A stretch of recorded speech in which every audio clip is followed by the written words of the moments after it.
Hello, hello. Welcome to Issues of the Day, Weekend Intelligence Brief, Saturdays to Sunday, 21st to 22nd June. I know I'm late, but I didn't release this issue. The newsletter came out on Sunday, and the review podcast is coming out now. It's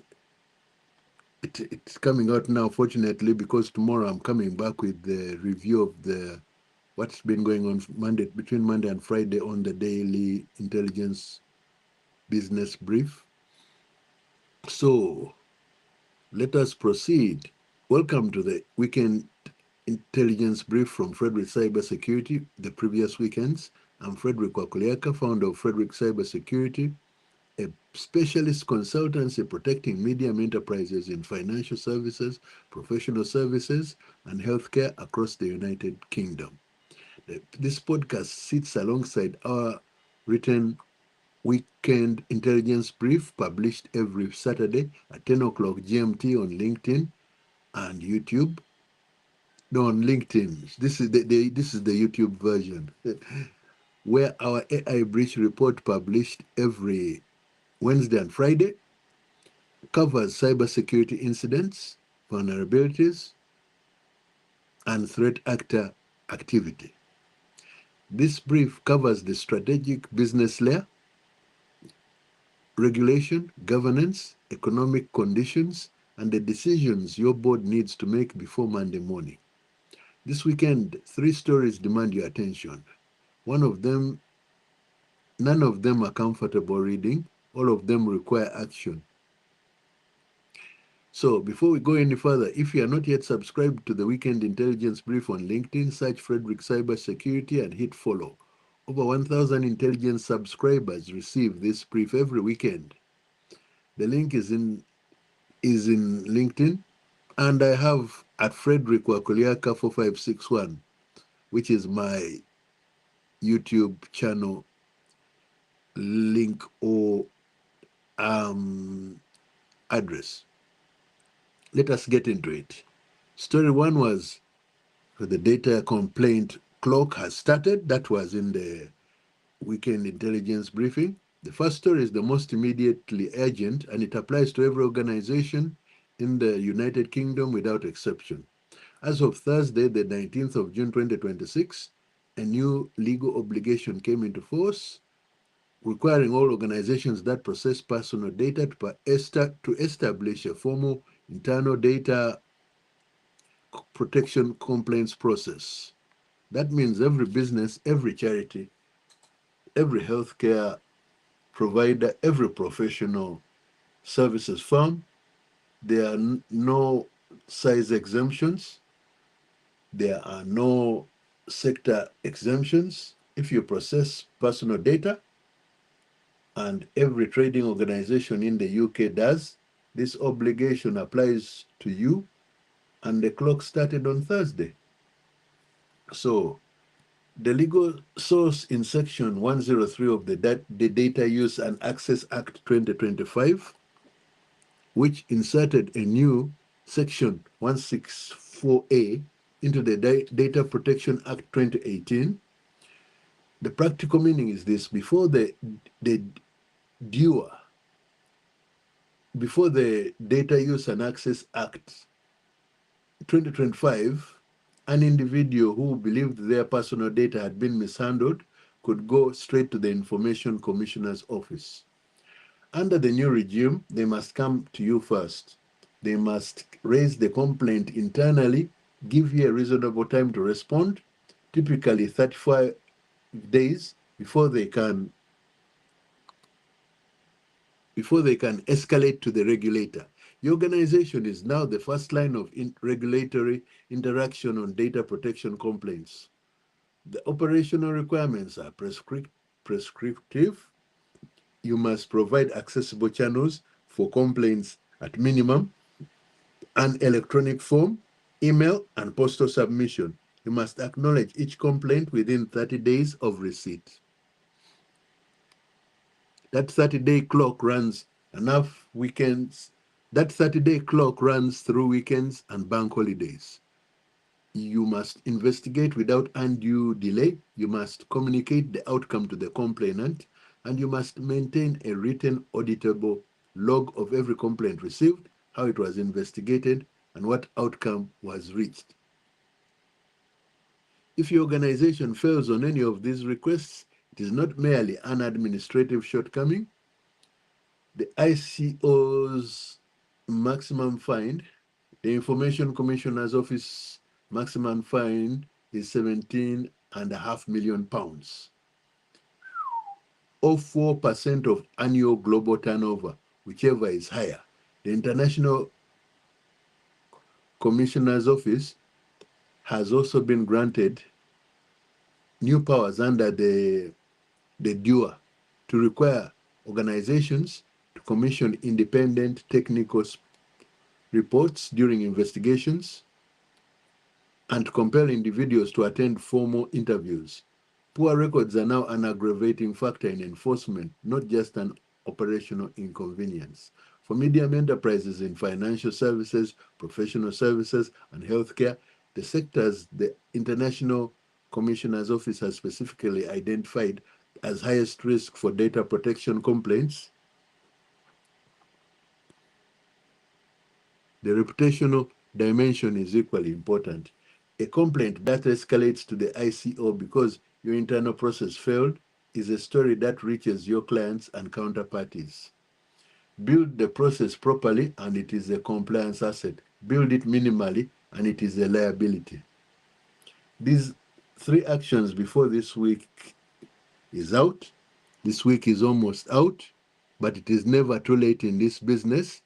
As long as you act once you get the information. That is what is important. First, confirm whether your organization has a written complaints handling policy that meets the DUA requirements. If it does not exist, assign responsibility and set a competition deadline within the week.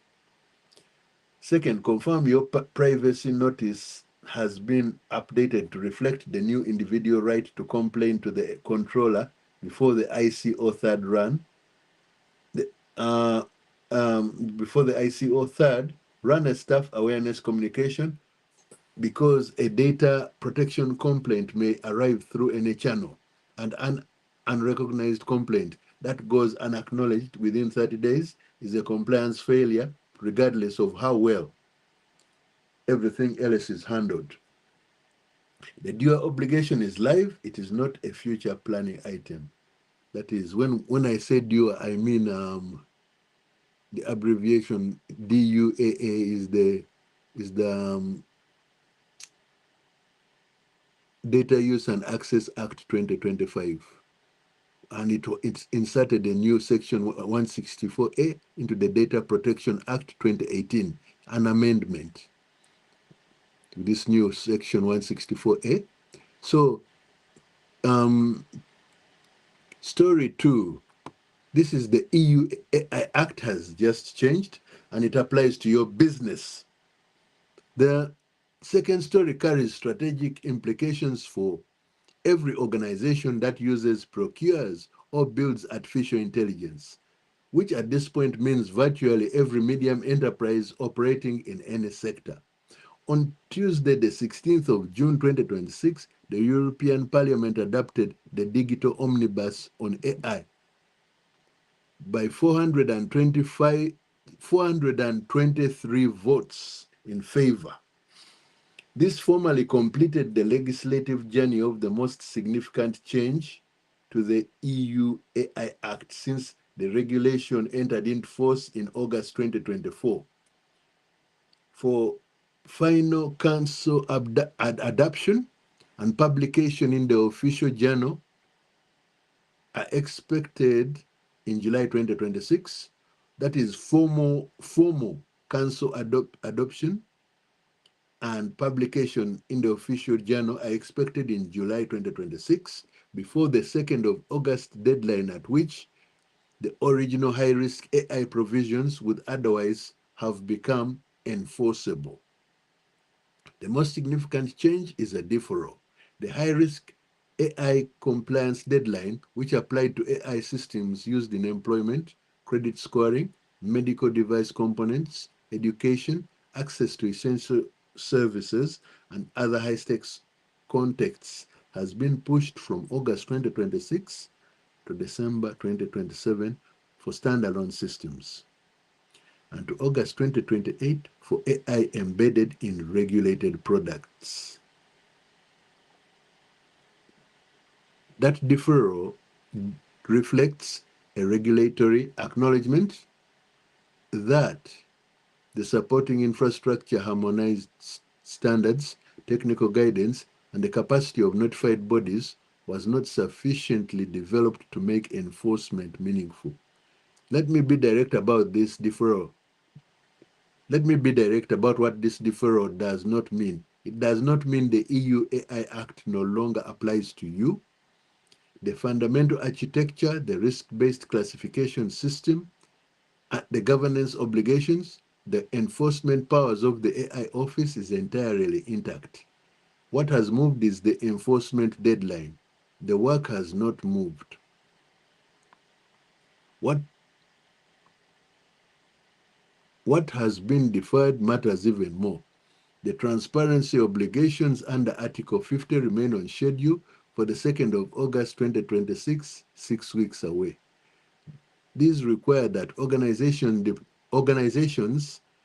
deploying chatbots disclose to users that they are interacting with an AI system. So if you are an organization that are deploying chatbots, you have to disclose to users that they are interacting with an AI system. This is a must. They require that organizations producing AI-generated synthetic content, images, video, audio, and text implement machine-readable watermarking and labeling. If you are using generative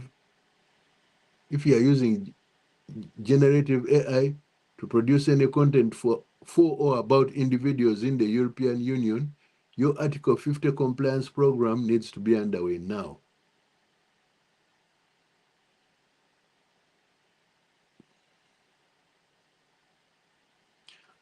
A grandfathering provision gives systems already on the market before August some additional time until December 2026 for the watermarking requirements. But that is a 4-month window, not an indefinite reprieve, and it requires engineering work. The Omnibus also introduced a new prohibition taking effect from December 2026 that applies regardless of your sector or geography. All systems that generate non-consensual intimate imagery or child sexual abuse material are explicitly prohibited. This is very good, a win for child rights activists. The prohibition extends to any system where such generation is a reasonably foreseeable outcome without significant technical modification, and where the system lacks adequate safeguards to prevent it. For any organization providing image or video generation capabilities, including general-purpose enterprise AI tools with a creative feature, the practical requirement is a documented foreseeable misuse risk assessment, implemented safeguards, and records demonstrating that assessment. Violations carry fines of up to 35 million euros or 7% of global annual turnover. For UK-based organizations, the question I am asked most often is whether any of this applies to businesses that do not operate in the European Union. The answer for the overwhelming majority of medium enterprises in financial services, professional services, and healthcare is yes. Yes. Through your supply chain, through your technology procurement, through your client relationships, or through the AI tools provided by vendors subject to the Act. Even organizations with no direct EU operations are affected by the compliance posture of the tools and platforms they use. The strategic framing for your board is this. The Omnibus has given you more time on the highest stakes obligations. It has not given you permission to slow down. The inventory work identifying every AI system your organization uses or builds and determining where it sits in the EU AI Act's risk classification framework is not dependent on standards being finalized. That work is the foundation of everything else. Organizations that begin it now have 18 months to complete it properly before December 2027. Organizations that wait until 2027 will have weeks. The August deadline is 6 weeks away. Article 50 is live. If your AI governance program has not yet scoped it, that conversation needs to happen as like yesterday or as like tomorrow. So, story 3, the ONS has just shown your board what the economy looks like from the inside. The third story this previous weekend is not that came out in the intelligence brief 2022 June. Is not a regulatory development. It is a data release that every managing director, finance director, and operations lead at a medium enterprise should read before making any significant workforce pricing or operational decision this summer. On Wednesday, the 18th of June 2026, the Office for National Statistics published the latest edition of the Business Insights and Conditions Survey, covering the period from the 1st to the 14th of June. This survey captures the direct real-time experience of UK trading businesses, not modeled projections, not macroeconomic estimates, but what businesses are actually reporting about their trading conditions right now. The headline figures are not comfortable. A quarter of all trading businesses, 25%, reported that their turnover decreased in May 2026 compared with the previous month. 21% of businesses with 10 or more employees reported a turnover increase, down 4 percentage points from the same period in May 2025. This is grim reading. The direction of travel over the past year is one of softening revenue performance across a substantial portion of the UK trading base. The most reported challenge affecting turnover across all trading businesses is economic uncertainty, cited by 33%. For businesses with 10 or more employees, labor costs overtake economic uncertainty as the single most reported challenge at 38%. That labor cost finding reflects the cumulative effect of the April 2026 national living wage increase and the ongoing impact of the national insurance contributions rise that took effect in April 2025. For medium enterprises employing between 50 and 200 people, this is not an abstract macroeconomic observation. It is a direct pressure on margin, on pricing, on your recruitment and retention decisions. And on the business side, on the business case, for every technology investment you are considering. Supply chain disruption has eased from its recent peak, but has not resolved. Around 5% of trading businesses reported global supply chain disruption in May 2026. Among those businesses, 50% cited the Middle East conflict as the primary driver. For organizations in financial services and professional services that do not have direct physical supply chain exposure, the transmission mechanism is energy prices. Middle East volatility feeds directly into the cost base of your clients and counterparties, affecting their financial resilience and their payment behavior. The Bank of England held interest rates at 3.7% at its most recent monetary policy meeting, with 2 members voting for an immediate cut. The hold reflects the balance between inflation risk and an economy in which consumer confidence remains fragile, and in which the July energy price cap increase of 13% is not yet in the data.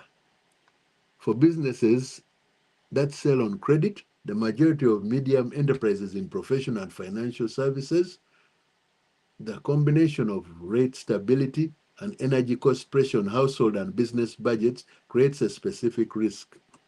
Payment timelines may strengthen as clients and customers manage tighter cash positions. Credit risk monitoring of your key client accounts is a board-level priority in this environment, not a treasury management afterthought. There is genuine resilience in the data worth acknowledging. City of London figures published this week show that finance and insurance employment in London is up 18.7% over the decade to March 2026, and the UK remains Europe's leading destination for foreign direct investment in financial services. That is a real foundation. However, the UK has fallen to 24th in the IMD World Competitiveness ranking, down from the top 20 before Brexit. With the decline attributed to reduced market exposure and foreign investment relative to pre-Brexit levels. The city has held its position. The gap between holding position and growing competitive advantage has widened. One important forward signal from the Office of National Statistics data, the survey covered the 1st to 14th of June. It does not yet capture business sentiment following the DUA complaints requirement taking effect on the 19th of June, or the EU AI Act Omnibus adoption on the 16th. The next Bank of England conference release will be the first real-time measure of how the UK business community is responding to both developments.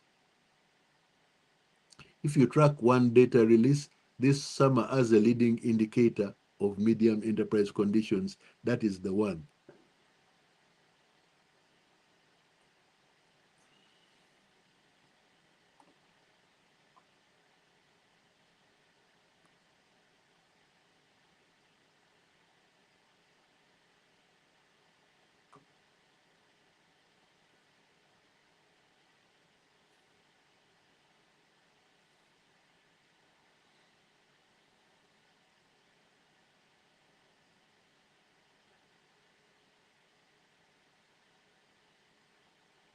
So that is the BICS release.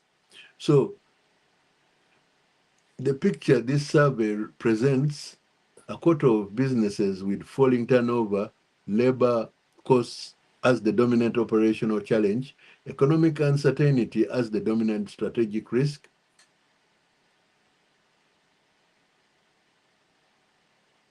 supply chain disruption rooted in geopolitical dynamics thousands of miles from the businesses it is affecting, is the operating environment in which every governance, investment, and workforce decision your board takes this summer will be made.